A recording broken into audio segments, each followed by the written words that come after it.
Well, by now you've probably heard at least some of the news about the new document that's come out from the dicastery for the Doctrine of the Faith. It's called Dignitas Infinita, which means infinite dignity. And I think it's causing a lot of stir, and I think that's to be expected. And actually, I think there's something good about that, because at least the world is still interested in the news and the determinations that are coming out of the Vatican.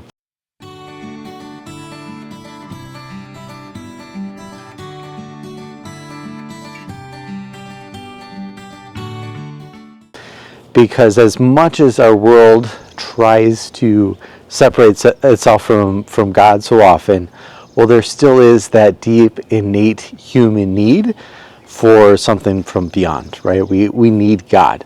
And that's just, I think this is another way that we see that being experienced. And I've been starting to read the document, and I'm very impressed, I have to say, very, very happy about the way that the document has been formulated.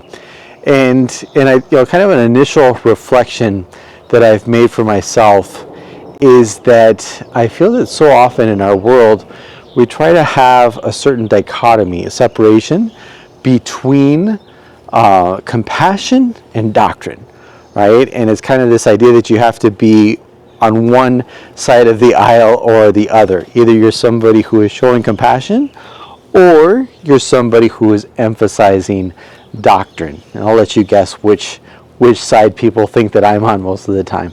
But something that I really like about this document is that I feel like it finds a proper balance, right? And especially looking at the first couple of numbers, it really jumped out at me. And I think that there's a great continuity that's being presented here, right, with earlier popes, and there's kind of this historical progression that's discussed there, which I think is very good. And then, especially looking at the presuppositions for the document, because I think that there's kind of two ways of trying to bring God into the world nowadays, or into our discussions that we're more used to.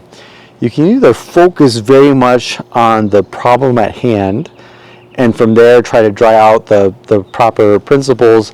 A lot of times, though, those are arguments based on possible consequences, which is not always the most effective way of doing it. And then there's another way of looking at this, and it's identifying the principles, and especially coming from moral teachings such as the Bible or the tradition of the church, and then seeing, well, how do we apply this to the concrete situation that we might be thinking about. And this document takes much more that approach. And I think it's something that's very effective, and something that helps make sure that there's a doctrinal clarity at the same time that there is that compassion, right? Because this document, and even if it puts on certain limitations, that's not a condemnation, that's not a rejection of the people, but it is a clarification of what types of behavior we should be looking for.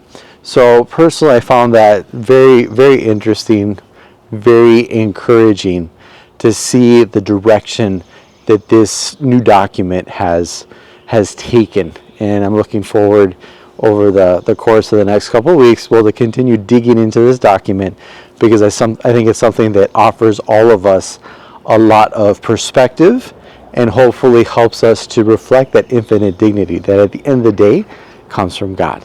God bless, and have a wonderful day.